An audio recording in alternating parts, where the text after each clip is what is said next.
Tombstone, Arizona Territory. August 12, 1881. Reed Barker knew the Oriental Saloon had taken in a lot of money. Men at the bar. Get over to the wall.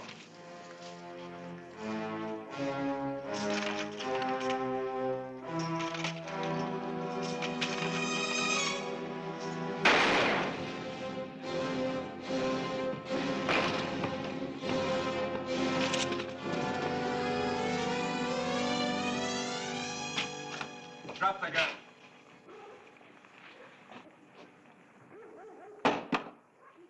And I'm certainly glad that it's you, Sheriff, because there's a holdup in there. In fact, I think he's still in there. Really?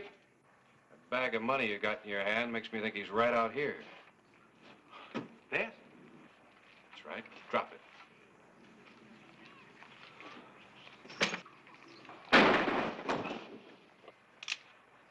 Any more tricks, friend?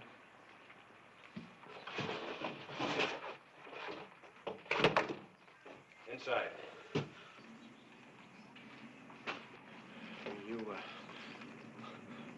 You're not going to kill me? Guess you haven't heard about Tombstone, friend. We got a little thing here called due process of law. Means I'm supposed to take you in alive. If I can.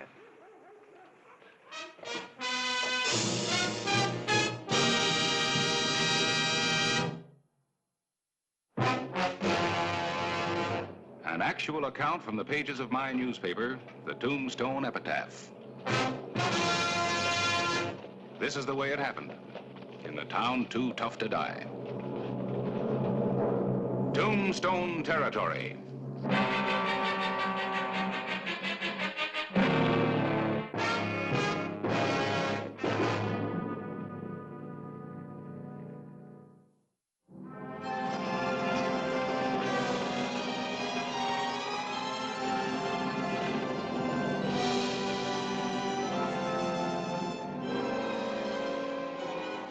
September 8, 1881.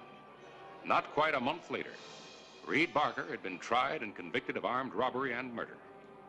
But the trouble was only beginning.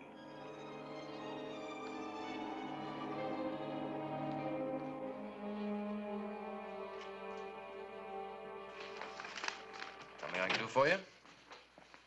Come and see a guest of yours, Sheriff. Reed Barker. Sorry, Barker isn't allowed any visitors. Well, it hardly seems fair not to let him see his own kin. He's my brother. Your brother? That's right, Sheriff. I'm Seth Barker. Now, wouldn't I be plumb out of my head to come here if I was wanted someplace, Sheriff? I'm not like old Reed. Never done nothing wrong in my whole life. And Reed, he don't have no kin at all except me. All right, I'll give you 5 minutes with him. You act like you kind of feared old Reed, Sheriff. Unbuckle your gun belt. You feared of me too, Sheriff? A murderer who shoots people in the back just might have a brother equally as heroic. You're right, Sheriff. Ain't no sense taking chances. Face that wall. Brace your hands up against it. All right, that way. Clint, keep an eye on the store. Sure, Clay. Somebody to see you, Barker. You got 5 minutes. Hello, Reed. You sure took your sweet time getting here. Come as fast as I could. Reed, I told you you would help. Sheriff, would you mind, could my brother and I have a couple of minutes privacy? Sorry. It's all right, Sheriff. Say, Seth, you remember that farewell party that you had in mind? Well, we're going to forget all about it. Understand? But, it's all planned. Now, I said forget it. You see, I've had an awful lot of time to think since I've been in here. And, well, I've seen the error of my ways. I should have lived a better life, more like the sheriff and all of his men. Sure, Reed. That's right. You remember the way it was back in Topeka? Topeka? About 2 years ago, that guy that was going to die. Oh, sure. I remember. You remember that? Well, you remember how he repented near the end? Well, that's the way I want to go. Oh, sure. I'll tell you what I want you to do. I want you to go and see Pa. Last I heard, he was living just outside of town. Poor old man, he never did have much, and I think if you was to give him $1,000, I think it'd be real pleasurable to him. I'll do that, Reed.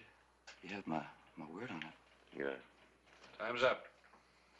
You go and see Pa as soon as you can, huh? I will, Reed. Bye, sir. It's all yours, Quint. Right.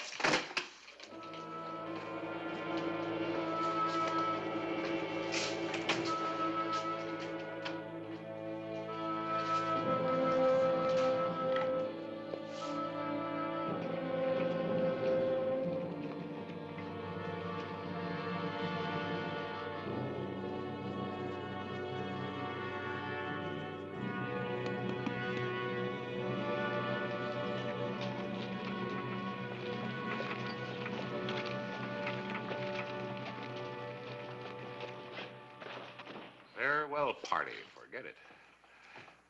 Like the sheriff and his men. Topeka. Why'd you underline that?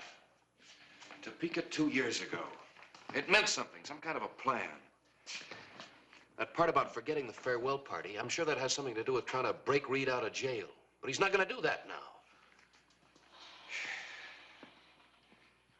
He's got some other kind of a plan. They talked it out right in front of me. A plan to get Reed out of jail. Well, at least you can take all the precautions you need. What precautions? I've done everything I can think of. It's got to be something I wouldn't think of. Something right there in that code.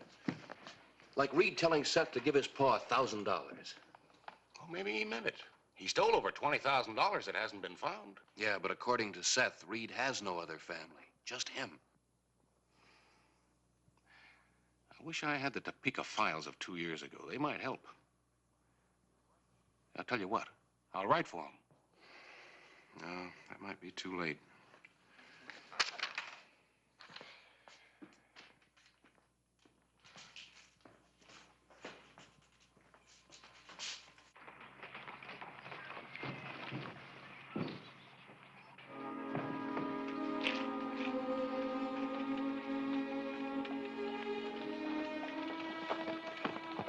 Convinced that the conversation he had witnessed between Reed and Seth Barker was some sort of coded plan on the part of the brothers, Sheriff Clay Hollister rode out to talk to Noah Crane, the hangman. The sheriff was taking every precaution against any last-minute escape attempt on the part of the killer.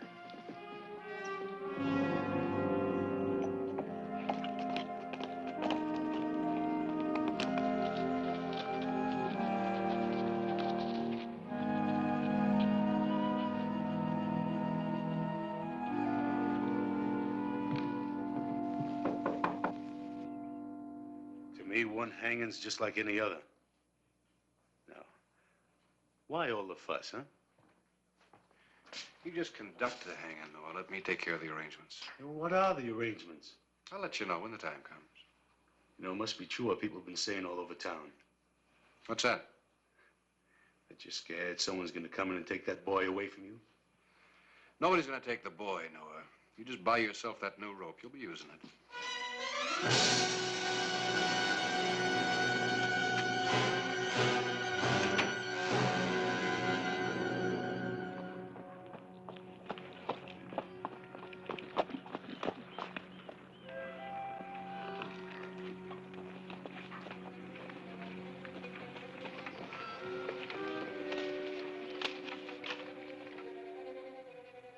You see something?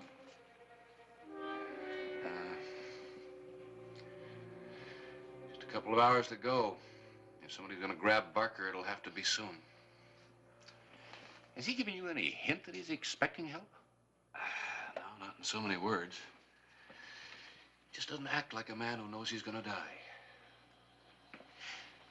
Well, What are the chances, Clay? I mean, what if a dozen or so men suddenly rode into town? Could they take him? I don't think so.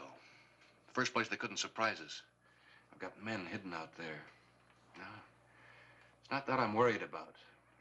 It's the unknown. There's something going on that we don't know about.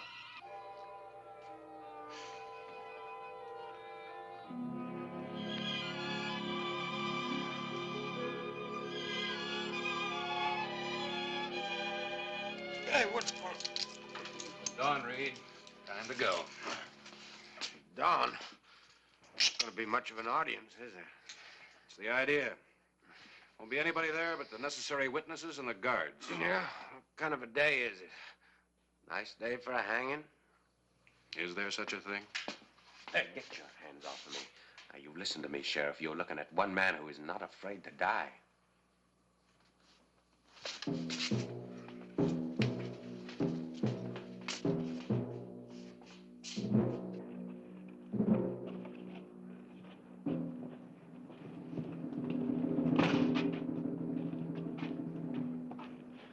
Looks like you're afraid I might get away, Sheriff. My job to see you don't.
Anytime you're ready, Judge.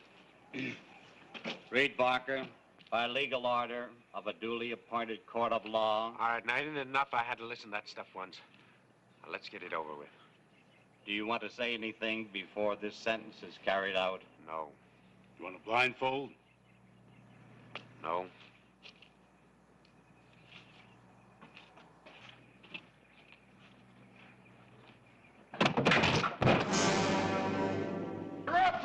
One.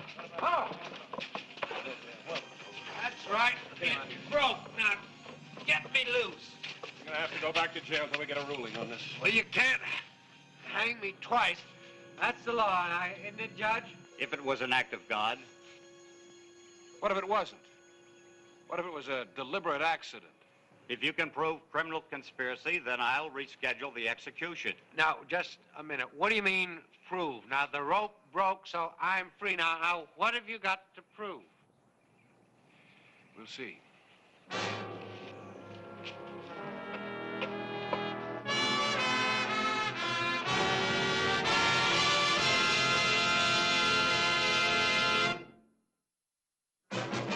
Reed Barker had been hanged, and he was still alive. And one thing was certain, the rope had not been cut. What happened to it, Noah? You're responsible. What happened? I don't know. It was brand new, the same as always. Yeah. Look, Judge, this didn't just happen. Can you produce proof?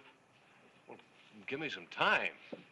The law states that if a criminal survives an execution and there's no proof of criminal conspiracy, he is absolved of all the crimes with which he was charged. You're turning loose a murderer. Now, you heard what the judge said. Now, you've got to turn me loose. All right, Quinn, unlock him. Thank you kindly, Sheriff. Don't thank me. Well, gents, who's going to join me at the Oriental? You know, an ordeal like this gives a man a mighty dry throat. I'll thank you if you'd return my gun to me, Sheriff. Quint, take care of it.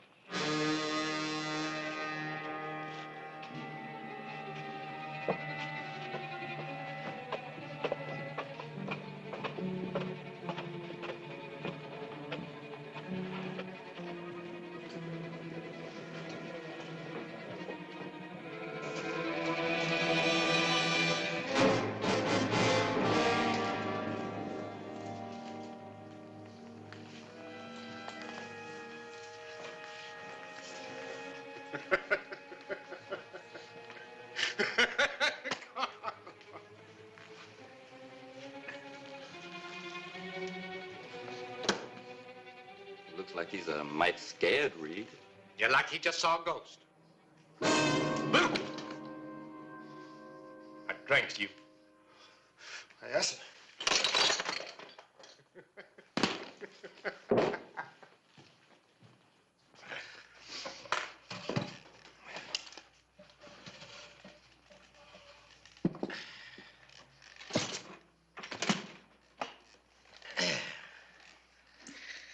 You did pretty good. You can always trust me, Reed. Yeah. Hey, what did you have to pay? 2,000. 2,000? You sure don't care how you spend my money. Well, I got him down from 5. It was worth it at twice the money. Yeah. Reed, let's get out of here. I got us a couple of horses. Now, just sit down and relax. Look, I am a free man. I don't have to run from anybody, and I can stay here as long as I want, forever if I want to. Sure you can. Only that little old tin can bank over in Bartleyville, it's not going to stay full of gold forever. I figure we best be moving. Now, I'm still doing the figuring the same as always. And I figure we're going to stay here until tonight. You see, it's not every day that you get to pick up an easy $2,000. Reed. Hmm? You're not figuring on taking that money back. Back from my friend, the one you gifted my $2,000 to? Well, now, he can't stick it. He can't stick it in the bank. And if somebody was to take it from him, he can't complain to the sheriff. Is that right? Now, relax.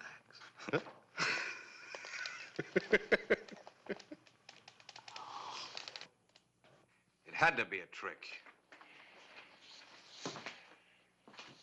Clay, we went over every inch of those gallows. There wasn't a thing.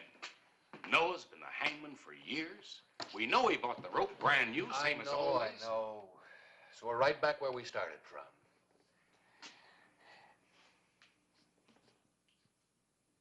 What is it? You tell me. Kind of a sharp odor. Gunpowder? No, I don't think so. It smells to me more like some kind of an acid.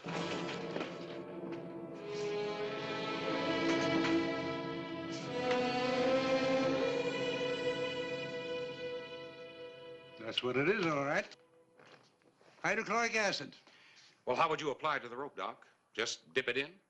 Not necessarily. As a matter of fact, that acid is so powerful that, well, it would eat through the rope immediately. Well, suppose you wanted the rope to break when a certain amount of weight was pulling on it. But you had to make sure that if anybody examined it first, it would look and feel just like an ordinary rope. How would you do it? Well,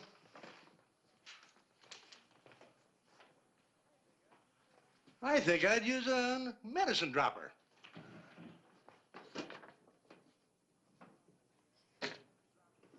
A few drops of the acid on the inside strand so it wouldn't show. That's it. I think you've got your proof. Doc, can you spare some of that in a medicine dropper? Sure, Clay. Harris, I want you to do me a favor. Get me a new rope, then go down to the blacksmith shop. Tell him I want to borrow an anvil. Have him deliver it to the gallows. An anvil? Weighing about 180 pounds.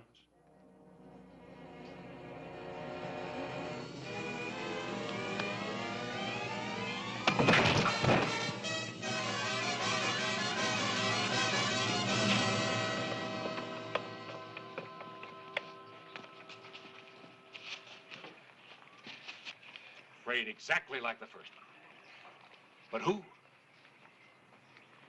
was never very friendly, but then hanging people and digging graves isn't a very friendly way of life, or one that pays very well.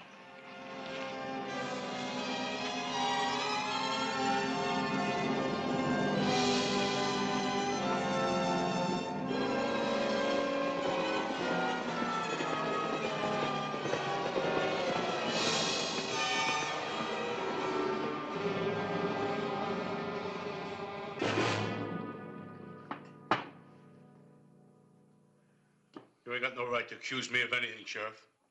And that newspaper man got no right nosing around my place. He's acting as my deputy, Noah. You know, I think we're going to prove that you doctored that rope. Might go easier on you if you confessed first. No, you ain't making much sense, Sheriff. I always done my job fair, and anybody... What do you got, Harris? The acid? Nope. $2,000.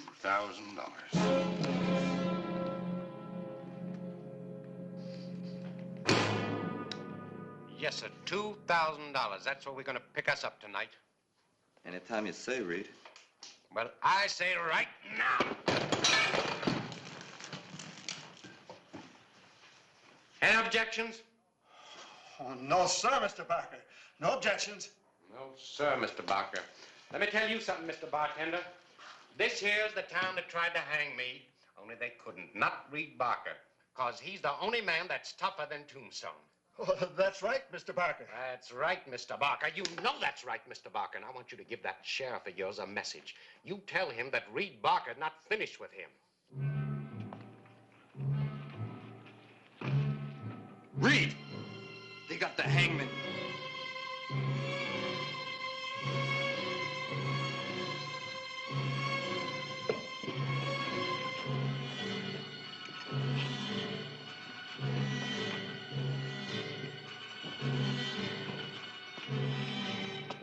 Sheriff's headed this way. He's coming for you, Reed. Well, good. You go out there and tell him I left.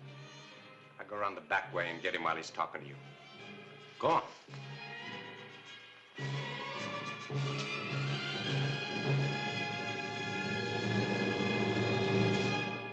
Hello, Sheriff. Drop the gun belt. Yeah? Mind if I ask you what I did? Where is he? Old Reed? He left here a while ago.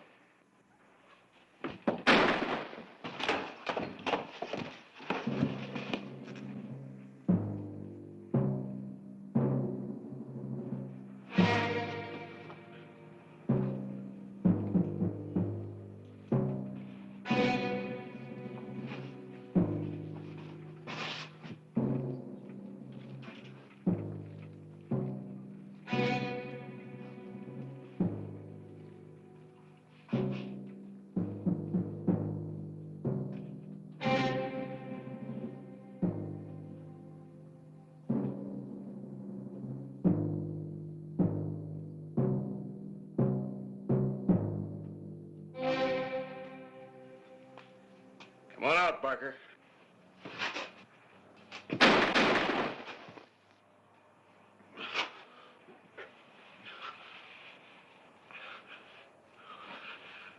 You didn't hang me anyway.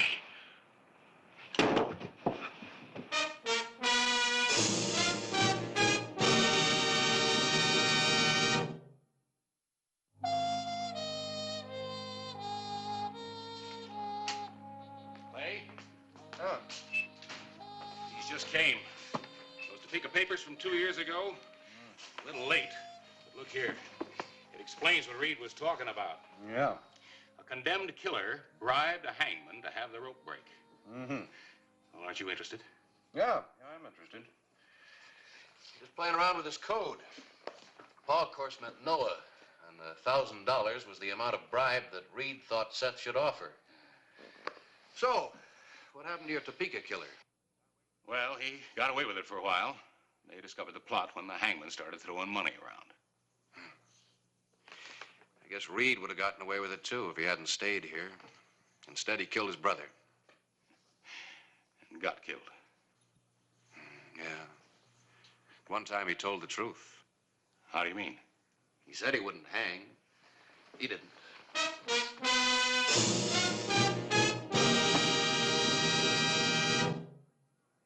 Whistle me up a memory.